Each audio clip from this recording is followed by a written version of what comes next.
Around this room. It's an extraordinary group who are here to hear Lindsey. And as I look, I'm humbled actually to think about all the connections, new first years, alums of many years out. Two young women are joining us who are looking at Middlebury from the Manchester area. And in a wonderful kind of karmic way, one of them is sitting next to the former head of admissions.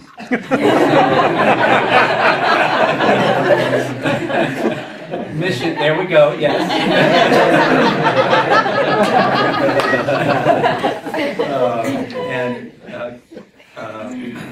Caitlin, don't be shy. That is Mike, and there's plenty of us that you can talk to. So it's really special.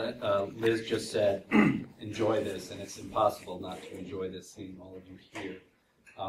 I have some formal things to say about Lindsey, and I guess I'll say them, but it's a joy to bring Lindsey back to this campus in this role, presenting for the Middlebury Center for Social Entrepreneurship. She truly was among those students who began to change things so well for the student body 5-6 years ago. I'm so happy to have you back. She's the program manager for New Media Ventures, a national network of early-stage investors supporting startups that create progressive political change. She's also the co-founder of ecoVC, is that right? ecoVC, a social venture designed to help startups grow with sustainability built into their core, and an emeritus board member, this is still Lindsey, for San Francisco's Young Women Social Entrepreneurs. Lindsey, there's some great young women here, current Middlebury grads who can learn, current Middlebury students who can certainly learn from you on that front. There's a Facebook page associated with all this. You share it. So Lindsey, welcome back. Thank you for bringing us all together. Thanks.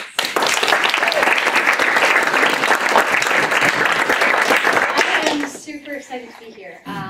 Middlebury is a really special place for me, and we were just talking at lunch at the Center for Social Entrepreneurship, and we're talking about what makes Middlebury so great, and I think the thing that sticks out for me is that I fell in love with learning at Middlebury, and it was the first time that I really could recognize that learning could be really fun, and I became a citizen here. So it's really powerful to be back here. The title of my talk is called Fail, Learn, Iterate, Building a Market for Social Change. And I'm going to start with just a little bit about New Media Ventures, just so you know it's what I've been a program manager at New Media Ventures for the past year.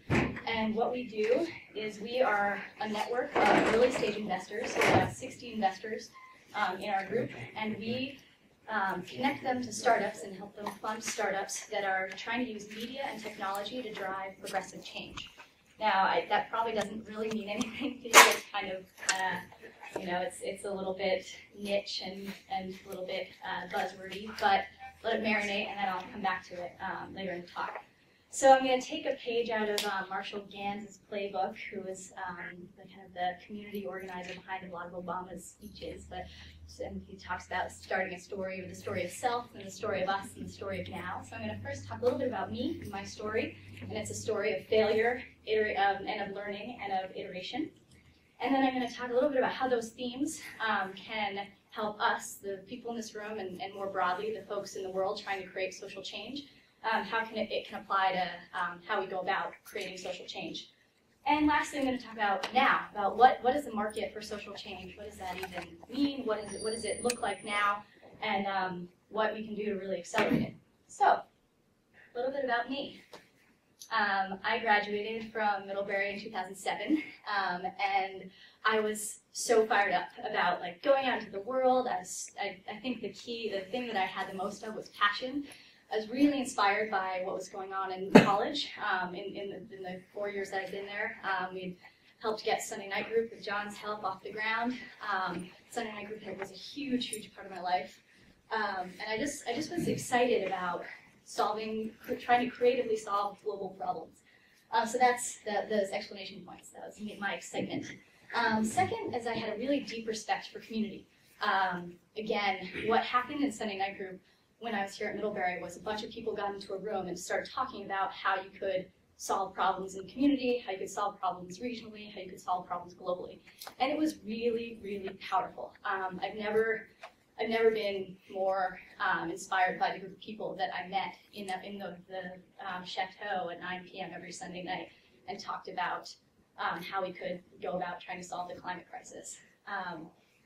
So really deep respect for community. Lastly, I had this question. This was really informed by John Isham, like actually totally informed by John Isham, this question of how could you leverage capital, both for-profit and nonprofit, grant and investment, towards driving social change. I learned in I took microecon for the first time my senior year as an environmental studies major with a focus in philosophy, which is the best major ever, and I think only 3 other people did it. But I finally took econ my senior year, and I loved it. I had always thought I would hate econ, and I loved econ, and thanks to John. I also took his ES 401 seminar. It was all about social entrepreneurship and global civil society. A huge impact on me. And I took his environmental econ class. So it's kind of like, how can we leverage capital and investment capital to drive social change? So that was me coming out of college. So right out of college, I went the political route. It was 2007, 2008. You had Hillary and Obama. It was just a very charged political time. So right out of college, a group of us from Sunday Night Group went to New Hampshire, and we organized in New Hampshire trying to get climate change more relevant in the New Hampshire political scene before the New Hampshire primaries. So we did a number of different campaigns. We organized a 5-day march for clean energy. I was part of the Step It Up crew. We did the Step It Up 2, which was a national day for climate action. It was kind of the predecessor of what is now 350.org. And then we did a very amazing campaign that was just about getting climate change to be visible at candidate events. So it meant going to all the candidate events, asking questions about climate change. I've got a great video of myself and Romney, which is super awkward, and him trying to tell me he was a leader on climate change, which is funny now. But we all dressed up in snowmen. It was quite hilarious. I ended up moving out to San Francisco, working for the Breakthrough Institute, which is a policy, as I got a fellowship, is a progressive policy think tank. Learned a lot about policy, and ultimately ended up on the Obama campaign in the summer of '08. And I moved to Michigan, Lapeer, Michigan. I was put in this rural Republican town and asked to create a community of people who would try to elect Barack Obama to be the next president. I was by myself. I was kind of miles away from any other campaigner. And I remember there's a little office in a strip mall, and it didn't have internet. So I used the internet at the McDonald's next door for the first 4 weeks of the campaign. And it was an amazing experience. But what was so cool about that experience is it really drove home this notion of community, of what can happen when people get together and try to drive social change. At the end of my time there, by election day, we had a network of 200 volunteers. I had 6 volunteers who managed teams of their own. We had this well-oiled machine with union folks, all different backgrounds, 2 17-year-old girls who I still keep in touch with, a 65-year-old woman who likes every picture I've ever posted on Facebook to this day.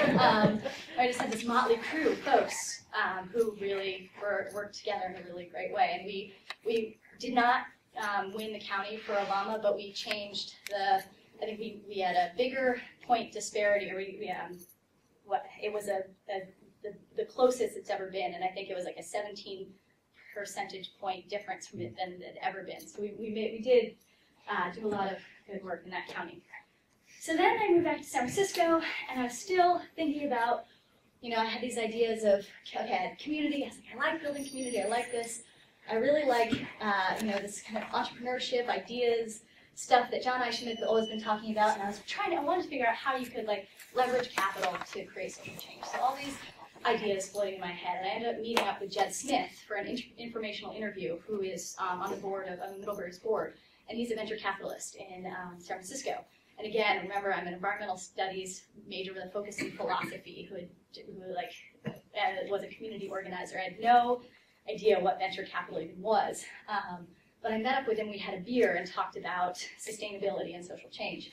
And it turned out he was doing some really cool things. He funded companies like Seventh Generation when no one else would fund them. He funded a company called Revolution Foods, which brings healthy organic foods to school lunch programs. Like, he was using venture capital to do these really cool, inspiring things. And I was like, huh, that's awesome. And he posed a question to me. He said, how can we make venture capital, how can we leverage venture capital to be a source of a positive force on companies, not just in sustainability, but companies in all other industries? And how can we help venture capital company firms build more sustainable companies? So I was like, okay, I don't know how to do that, but I'll give it a try. And so he hired me for 3 weeks to write him a business plan, which I did. Again, I'd written a business plan for micro-econ, and that was it. And I presented it to him. He's like, okay, let's do it. And so that launched me off onto a 2-year journey trying to launch ecoVC, which is a social venture that the goal was to get venture capital firms to encourage their portfolio companies, the companies they invest in, to implement sustainability initiatives.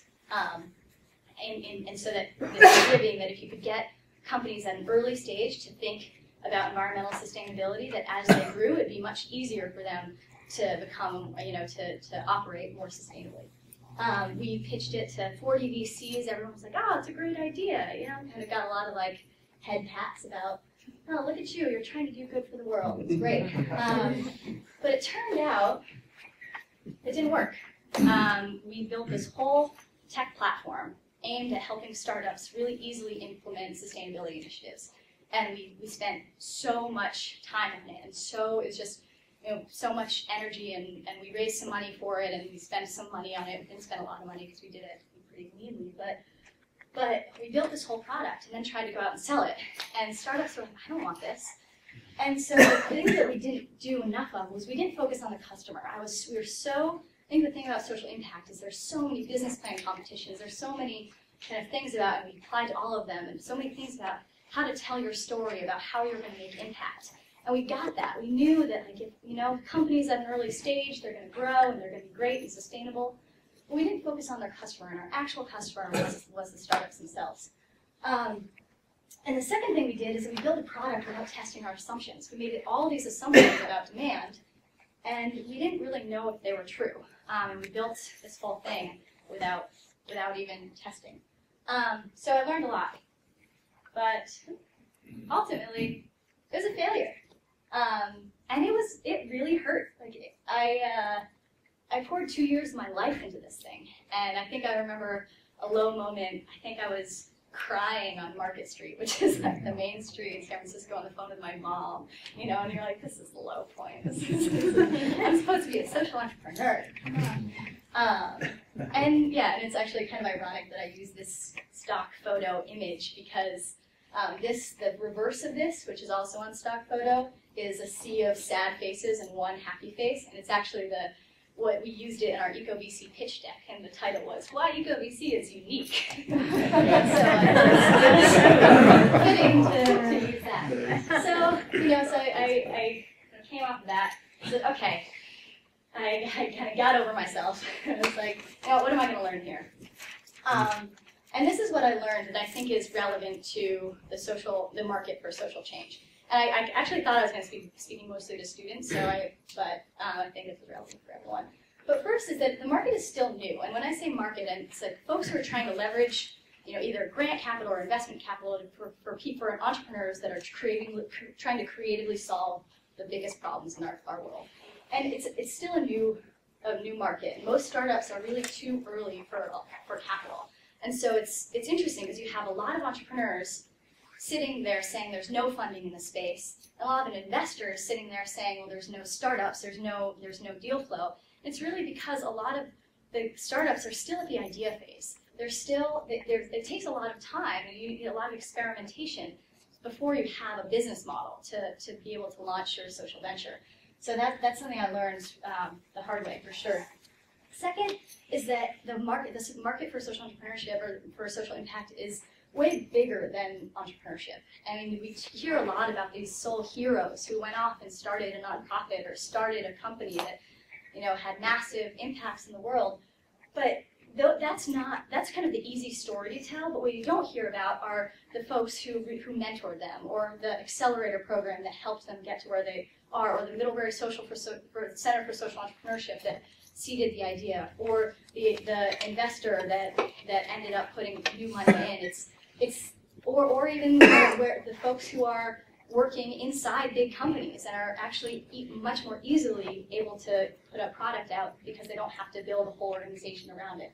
So there's a lot more to social impact and even this market for social change than just being a social entrepreneur and starting your own thing.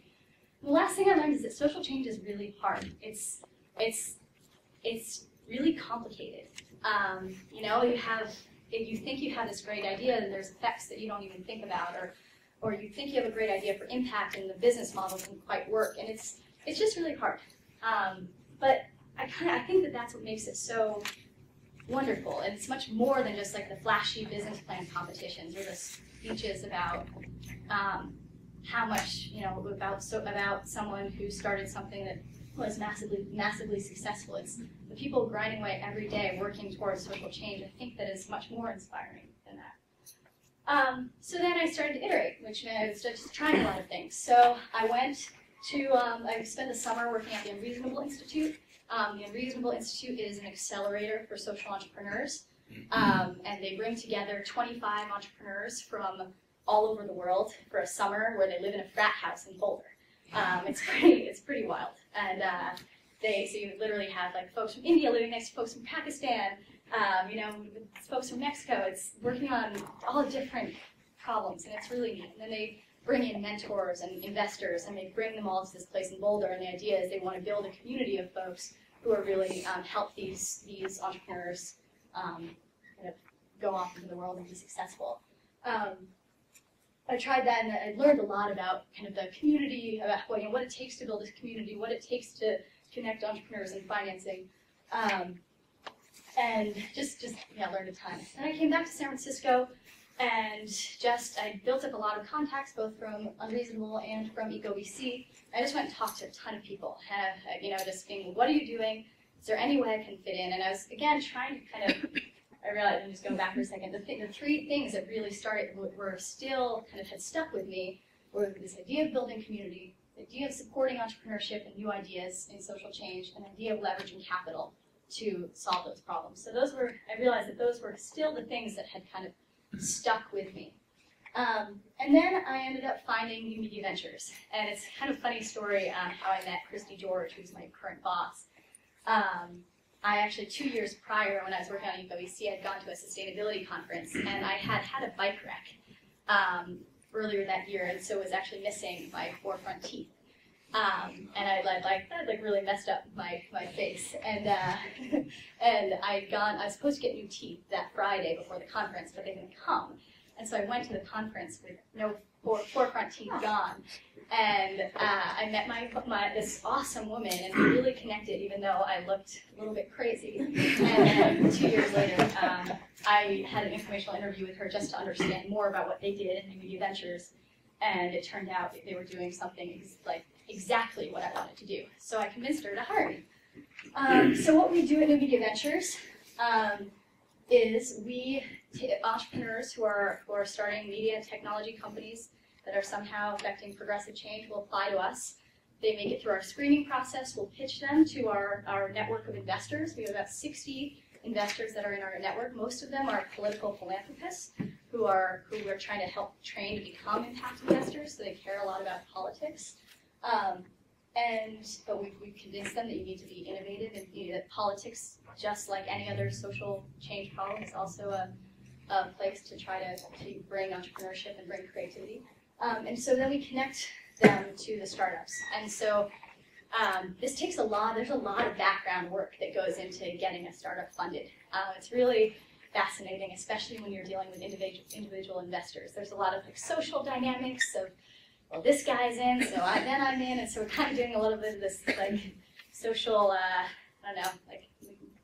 just getting people together and making sure that checks are written once people are excited about an idea. So then we also connect the entrepreneur to this network of folks who provide mentorship, provide advisory, sometimes help them find new clients. The political world is it's really hard to get into. Its loyalties are very strong. It's just this crazy industry, as you might imagine. And so it's really helpful to have someone who will open doors for you. So that's what we do for entrepreneurs. These are just so, because as I said, I imagine that it's kind of hard to think about what these startups do. This is our portfolio. We fund both for-profits and nonprofits. One of our companies is called Some of Us, and it's actually a nonprofit, and they are a global movement of citizens trying to hold corporations accountable. So it's kind of like a Vaz or MoveOn or any of these networks, online networks of a lot of folks leveraging the collective power to affect change. But they are using consumers and going after and helping companies hold companies accountable. So one of the things that they did, for instance, is Starbucks came out in support of gay marriage.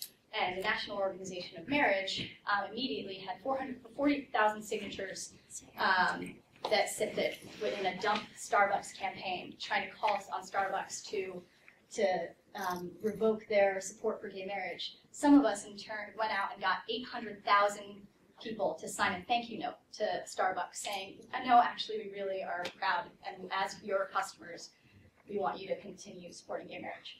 So that's one of them. Another one is this company called Upworthy. They're apparently, we just got some new stats, they're the fastest growing media company of all time. Faster than Huffington Post, faster than BuzzFeed. And so this is a great example of a for-profit company that I think is actually going to make a bunch of money. It's doing a lot of social good. So what they do is it was founded by a guy from MoveOn and a guy from The Onion. So they try to make meaningful content just as shareable and clickable and viral as like the kind of dumb stuff we see on the internet, like cat videos. And so they've been able to, say a nonprofit has a video or something that they want to get out to a lot of people, only like a couple hundred people are watching their video, they will pay Upworthy a fee, and Upworthy will get it out. What they do is they do a constant, talking about duration, they do a constant iteration of headlines. So they'll create a headline, 25 different headlines for one piece of content, and send it out and see which resonates. And then they'll use that to push it out. So they've really kind of gotten this down to a science of what will go viral on the internet. And they're King Buy. So it's a little bit of the stuff we do. You might have also heard of Story of Stuff. That was an organization that we funded. National Field, it was a technology that came out of the Obama campaign that's helping campaigns run more effectively. TurboVote makes it as easy to vote as it is to rent Netflix. So a lot of really cool stuff that we're funding.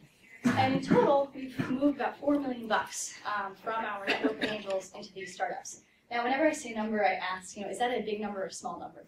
And it's actually in kind of the investment world, that's a really small number, right? It's like we have 900 million in our endowment or whatever. It's 4 million is not that big. But for early stage impact investment, especially in something as niche as progressive political technology, it's a really big number. And we've done it with 2 people, and so I'm pretty proud of that.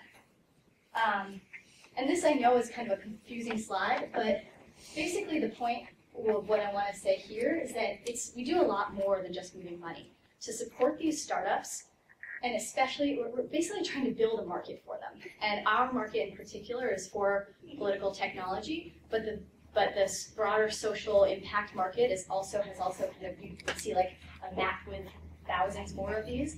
But basically the process of making a market requires you to connect people who wouldn't necessarily talk to one another. So we see a lot of folks who've never met each other. Like, we work out of the Hub, which is a kind of a big co-working space, which I know is kind of a San Francisco term, but a place where a lot of folks from different companies go to work, and it's specifically focused on social environmental entrepreneurship.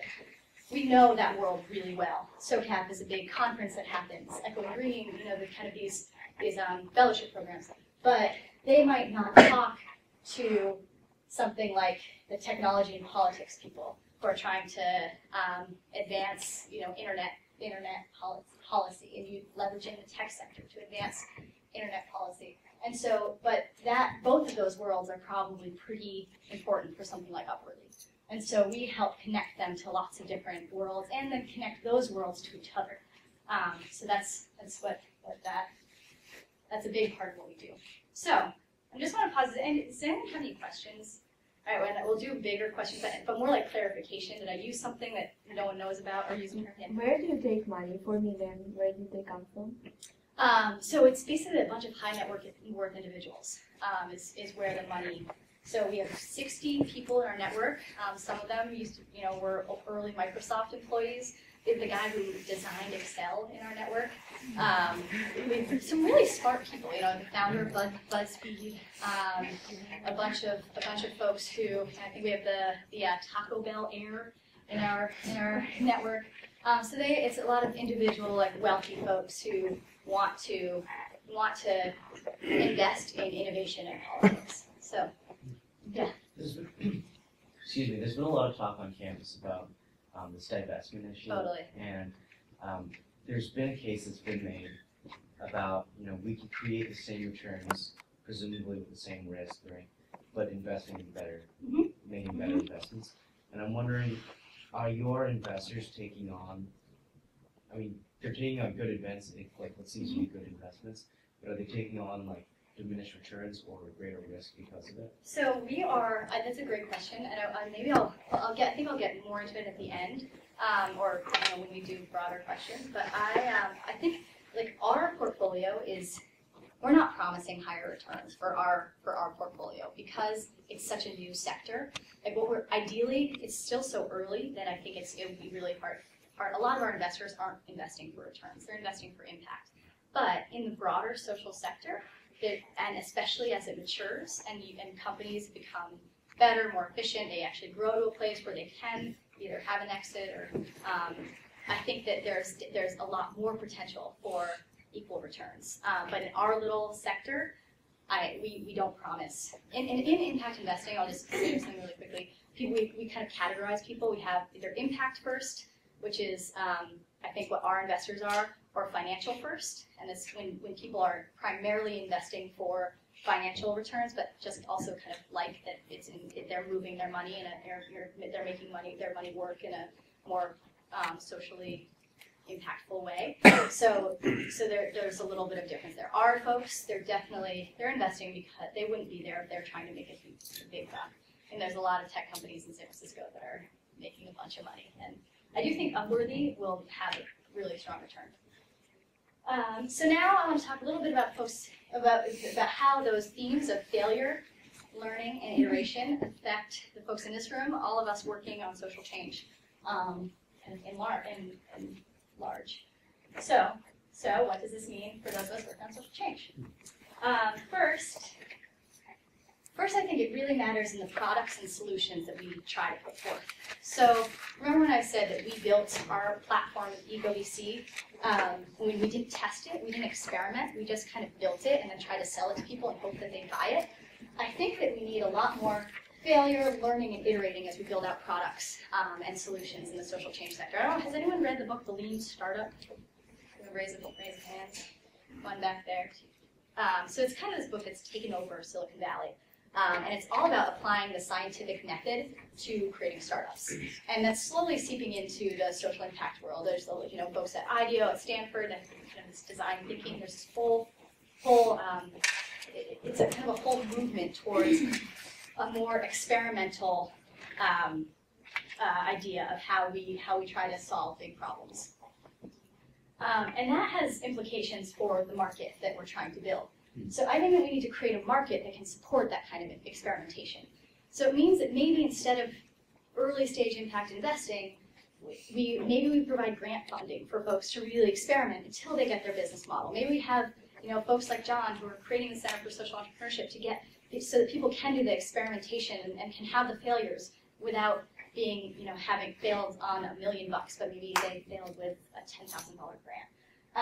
And I think that also means that we need more of the folks really supporting those early stage entrepreneurs. So things like accelerators, things like incubators, places where we can really get ideas and give them space to try things out and maybe fail. And lastly, I think we've got to have a little bit of that approach when we think about our careers and social change. I'm not saying, and so when I say learn from failure within our careers, I've learned that in a very hard way. It's not saying that I don't think people should succeed in social entrepreneurship.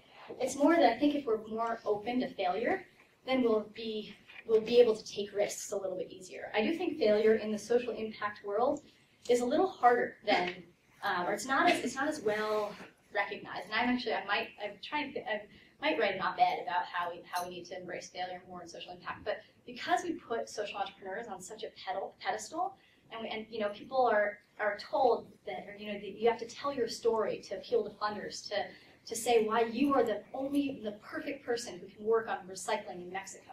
But then if you fail and you don't work on recycling and you aren't able to revolutionize recycling in Mexico, not only did you lose a bunch of money, not only did you not revolutionize recycling in Mexico, but now you're the guy. It becomes really personal. It's like this personal thing. Like for ecoVC, I was so clear on that I was the right person to do this. And so it just makes failure a lot more difficult. And I think that if we could embrace failure, kind of like the tech industry does, it's in Silicon Valley, it's like, oh, you failed a startup, good job. And social impact, it's a little bit harder to swallow. So I think that in the social impact space, we need to be a little bit more comfortable with failure, so we can take the risks that are required to succeed. So finally, I want to talk a little bit about now and what the current market for social impact looks like, and what I think it needs, what I think it needs, and the gaps that still exist. So this is what I think a vision for a full ecosystem for impact would look like. First would be a robust pipeline of startups. I think that we need more folks who are out there experimenting, out there trying things, out there, experimenting and trying things. Next, we need, and I also think that in this we need a little bit more of that incubation support. Next, I think we need more investors that are willing to invest their time and their money. And maybe who are okay with, especially in the early stages, who are okay with a little risk, with taking on a little bit of a risk. As I said, investors can open doors and can make connections in ways that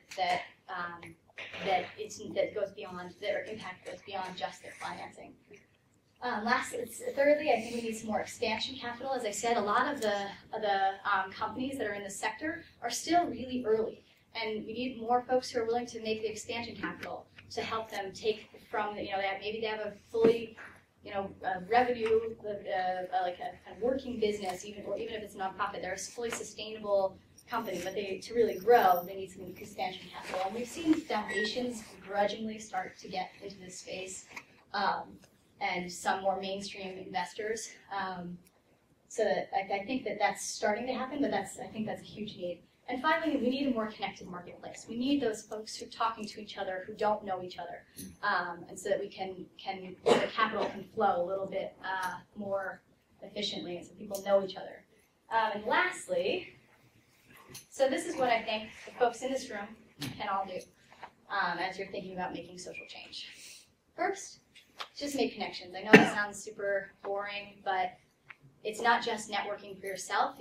As you think about strengthening the whole market for social impact, it's going to take a lot of those people talking to each other. Second is think outside entrepreneurship. I think as I've said, I think we put entrepreneurs a little bit up on a pedestal, and you think that the only way you can get involved in social entrepreneurship is to start your own thing.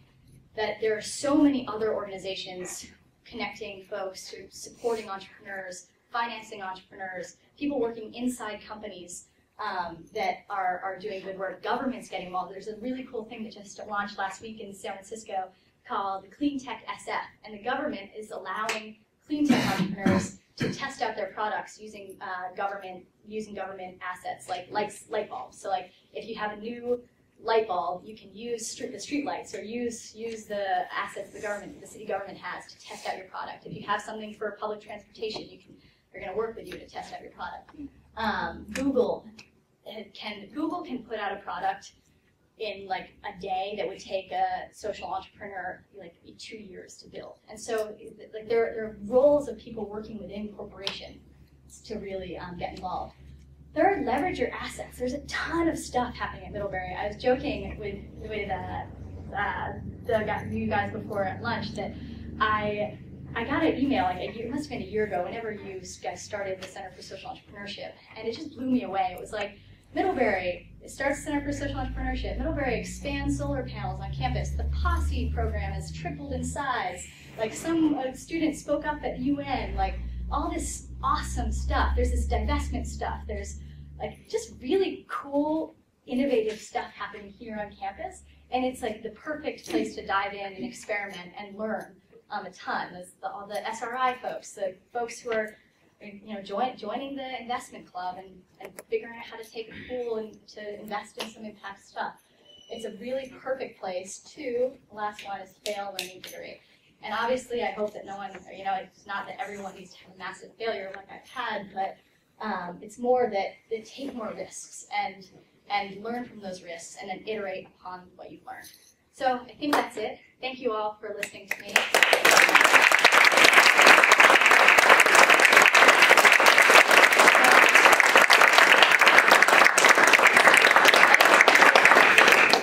Is it time for questions?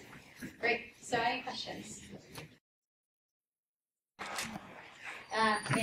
You mentioned looking at emails about what's happening here. Have you had more active connections with former professors, colleagues, etc., so that you remain connected and it's an active asset for your work? So I was just telling these guys, I had a sticky note on my wall in my bedroom that had like all these ideas I want to do more of, and connect to Middlebury better was a goal. And I've been trying to get more to stay connected with John. The alumni, organizing alumni out in San Francisco, making sure it's definitely something that is I would like to do better, especially hearing about all the awesome stuff that's going on here. And I think that I've met a lot of folks in the social impact investment change world, and I think that it would be really neat to play a better connecting role between students in that world. So yes and yes. What makes San Francisco and the Bay Area and Silicon Valley more welcoming towards risk and failure, and how can we encourage that here at Middlebury or wherever we may go? Because it sounds like even the San Francisco municipal government is willing to take risks on new startups and innovation. Yeah, it is crazy. I don't know. Like San Francisco is unlike any place I've ever been. It's I mean, the tech industry, because the tech industry is so prominent, and and that it kind of encourages the like quick, fast iteration and kind of like you can get a product out quickly and it's just kind of constantly creating. It's huge. It also has a lot of investors there. But it also is, there's a lot of, what I love about San Francisco is that you never, because entrepreneurship is kind of like the thing, you never know if someone, and you can't tell how successful someone is by like their outward appearance. Like you never know if someone's just like a crazy guy or if they're like really successful. Like, and I really, I don't know. It's always been a city that has kind of a crazy element to it. I've been reading up more on San Francisco history, and it's definitely like always been a little bit nuts. And I think that helps. But I don't think that it's inherently more creative. I think you can create an entrepreneurial community wherever. There's actually a great book by Brad Feld, just wrote a book called Building Entrepreneurial Communities that I have not read, but it's all about how to create those ecosystems. He's been in Boulder, really trying to get Boulder off the ground, and he's kind of a thought leader type. But it's an awesome. I think I actually haven't read it, but I've read his blog a lot, and it's like about how to create entrepreneurial communities. And one of the things that actually they always say it's entrepreneur-led, as opposed to like investor-led or government-led. It's always a successful entrepreneurial community is always entrepreneur-led.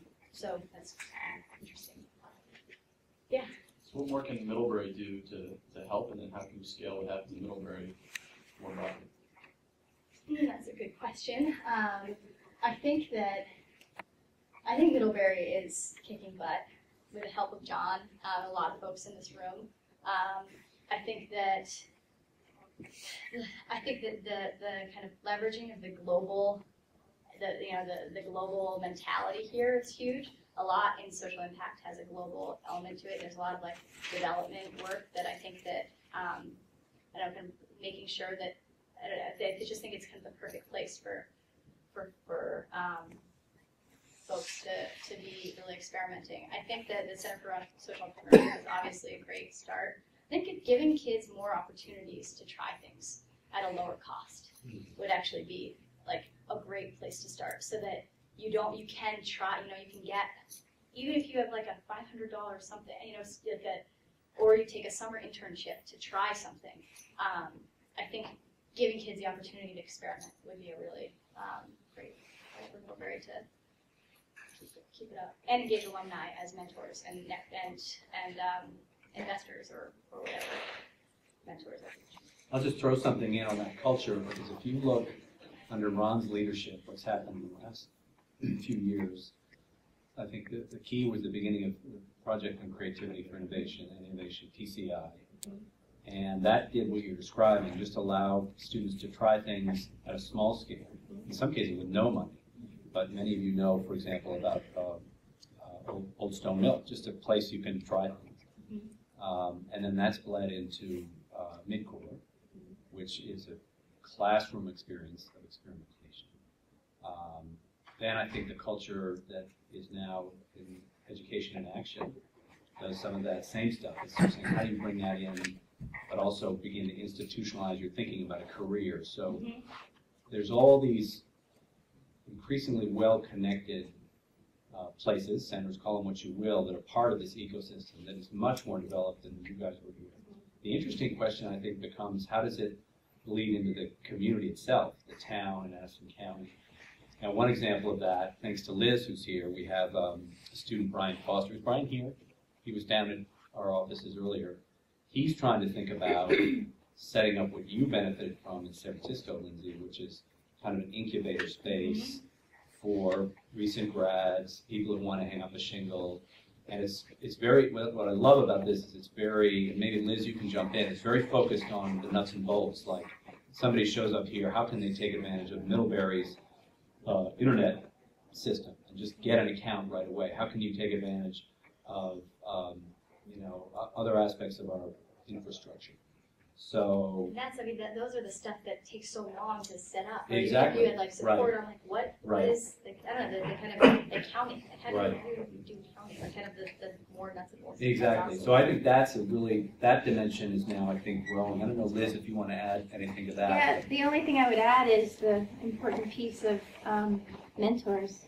People like you, Lindsey, coming back. I mean, we can provide a lot of the infrastructure, but the best part is when folks come back and mentor our students at whatever stage they're at, whatever they intend to do. So. Yeah, no, and I mean, even thinking about our friends in San Francisco, like, we had Jay Boren, who was at Google.org and was in charge of doing all of Google's funding, M at the Alliance for Climate Education, folks like all these folks that are at Thomas Hand, they're always doing something awesome. Folks who I think would have a lot of good expertise and stuff to add, and I think it's done two ways, because I think we also have to like step up and reach out. But yeah, I will say it's really been neat to see from afar what you guys have been doing. I mean, even the Projects for Peace, like all this, the kind of stuff that Middlebury is supporting for kids or for students to experiment. And then one more thing I might add, if you don't mind, is just how it's coming to your neck of the woods by Monterey, Midcore. I don't know, Catherine, if you want to just do a plug for what Midcore is doing now, because it's such a good segue from Lindsey's talk. Yeah, so Midcore is going to host a course out in Monterey this year. We'll have half of the class be undergraduate students here at Middlebury, and the other half graduate students at Monterey. And so they'll come together for a month, engage with mentors who are part of the Midcore curriculum, as well as community members in the Monterey area, to work on a social challenge based around land rights in the Fort Ord area. So, and Lindsey will be out there as well. So. Yeah. So you spoke about how your work is focused on progressive causes. Uh-huh. Is there a counterbalancing conservative movement It's of social entrepreneurialism? I don't focused- know. That's a really good question, because the question is always like, what is progressive? Like, what is progressive? And there's actually been a couple of tech companies that. So are you all familiar with Change.org?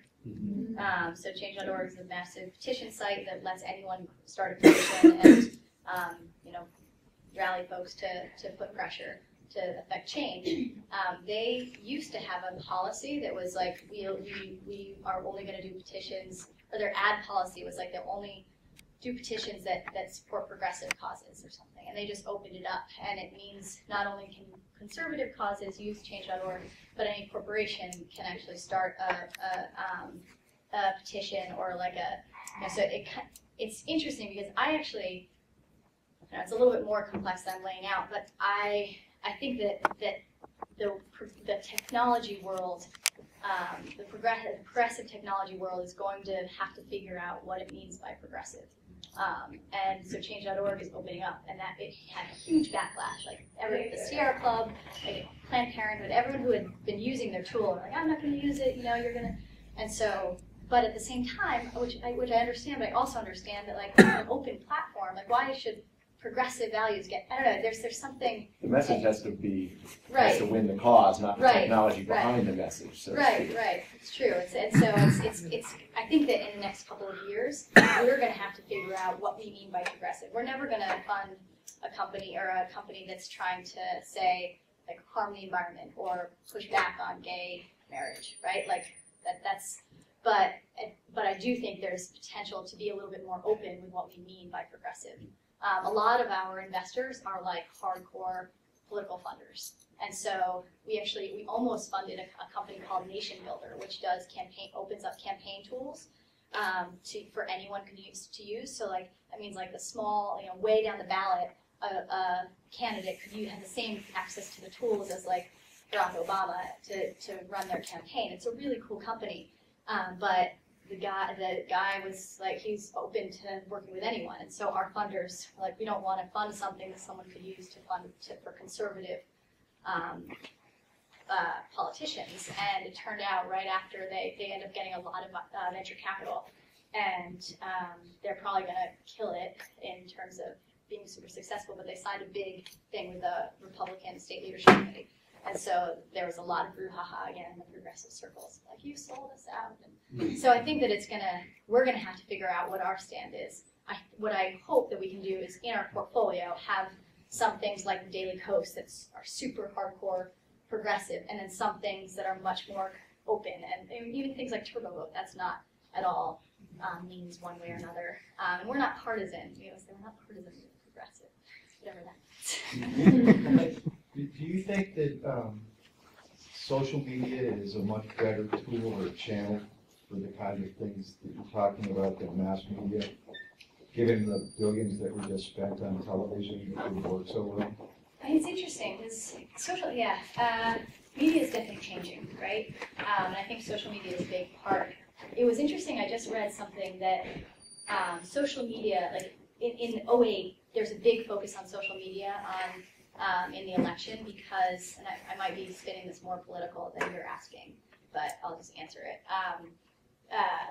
In 2008, there's a lot of focus on that. Like, Obama had so many fans on Facebook and how the campaign was using social media, but in that election, like, it didn't actually mean anything. Like, someone's like didn't necessarily turn into a vote.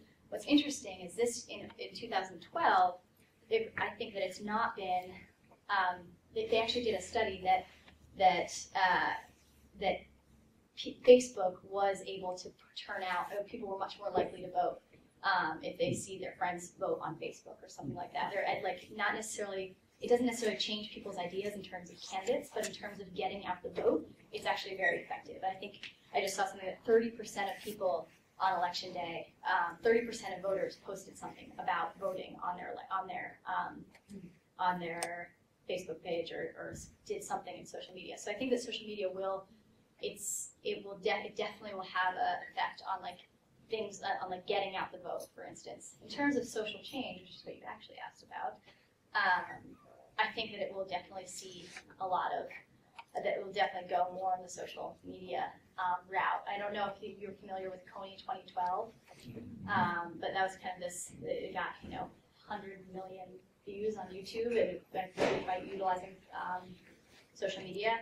That's the kind of thing that I think we're going to start seeing people who are really effective at social media and effective at using data to get messages out. I think we'll see a lot more innovation in that realm. Things like Upworthy, for instance, I think is a great example. Yeah. To your VC investors, you said invest for impact, Mm-hmm. and they must have other value coming back to them as well. What is that? And are they measuring it? Is it something that's on the balance sheet that you track and that they quantify? You mean in terms of financial value? No. Oh, so that's a great. Why is the low rate of return satisfactory to that? That's a great question. So there's a whole in the social impact world. There's a whole focus on metrics, right? Like how do you measure the impact of something so that then you can put an equivalent on a balance sheet or something of it. And so there's something called GEARS, which is the Global Impact Investment Rating System, and then and they're really trying to create the whole metrics for social impact. In our work, political impact is super hard to measure, and early stage impact is really hard to measure. So we actually don't measure impact. I think that's probably, I would imagine that is true of a lot of other early stage impact investors. You're not going to see your impact for a couple of years. It's different than, and you're funding the innovation, you're funding the experimentation. You know that you're taking risks, and so it's much harder to measure. But in the general impact investment world, especially later stage, folks are really focused on metrics. Yeah. How do you determine what businesses you're going to support, and how do you find each other? Mm-hmm. It's a great question. So we, as I said, we do both nonprofits and for-profits, but our criteria is the same. A company or startup needs to have some sort of revenue generation. So even if they're a nonprofit, they need to show that they can be sustainable, in the next, or give a timeline for sustainability. Second, they need to be scalable. So we wouldn't do like a consulting company or something. It needs to somehow use technology so that they can scale their efforts. And then lastly, they need to create progressive political power. Again, that's super hard to define, but those are our criteria. How do we find them? The reason we do so much of that market making stuff is because there's not a lot of companies out there. We kind of thought there were more out there than there are. I think that a lot of folks, there's a huge focus, as you know, in this election on tech. And so I think the Obama campaign, they had a top-notch tech team. And so what we're hoping is that some of those folks will come out of the campaign and start companies. And so that's I think we'll see hopefully a lot more movement and interesting ideas coming up. But I think that we have to do a lot more like connecting work and get people who are excited about social entrepreneurship to think about politics as a potential problem to solve. Think about that. Like, if everyone complains about our political system being so broken, how about we try to get some new ideas and think about our political discourse and how do we use the internet to make our political discourse better. So we try to get folks to think about those problems as problems to solve through entrepreneurship. So it's a lot of I think it's going to be a heavy lift to try to get to try to increase our deal flow. We're thinking about potentially starting an accelerator so that we can support more people doing earlier stage stuff. But again, we're only 2 people, so we're trying to figure out how to do that. But that's a great question. Yeah. We have time for about one more question. Okay. So I'm in Professor Isham's first year seminar, and this morning we were on a conference call with someone from India, a social entrepreneur in India. And she made a comment about how it's unacceptable to fail when you're running a social venture, because you're dealing with people's lives and the impact on their lives. And then you just made several comments about how we need to create a more a culture that tolerates failure within social entrepreneurship. And I was wondering if maybe you could comment on that. Yeah, totally. I think that's a great question. I think that it can be. I get the sentiment behind that statement of like it's not just tech startup, it's just money, or it's just like trial and error. And yeah, you're dealing with people's lives. If you fail, people don't get clean water. If you fail, people don't get whatever solution you're trying to bring. The point that I'm making is that if we're so afraid of failure, we can be banging our head against the wall trying to get one solution to work. And if we just let go and say, okay, that doesn't work, then we can see another solution that's right there that might actually work. So it's more about like the constant iteration and the constant risk taking, so that we don't get so sucked into thinking one thing will work and being too afraid to let it go, to realize that there's something else right there. So I think that's what I mean. And of course, I don't want people to fail. But I think that mentality of that we can't fail is actually a little bit dangerous in the social impact world, because people, all the stories we hear about entrepreneurship are just about perseverance, perseverance, perseverance. And I will guarantee you that my ability to make change right now is 10 times better at New Media Ventures than it was at ecoVC. I'm making, if I was still working on ecoVC, my social change, my impact would be here at 0, and my impact now I think is much bigger. So you just can't get stuck trying to make something work. Great. Thank you so much. Thank you so much.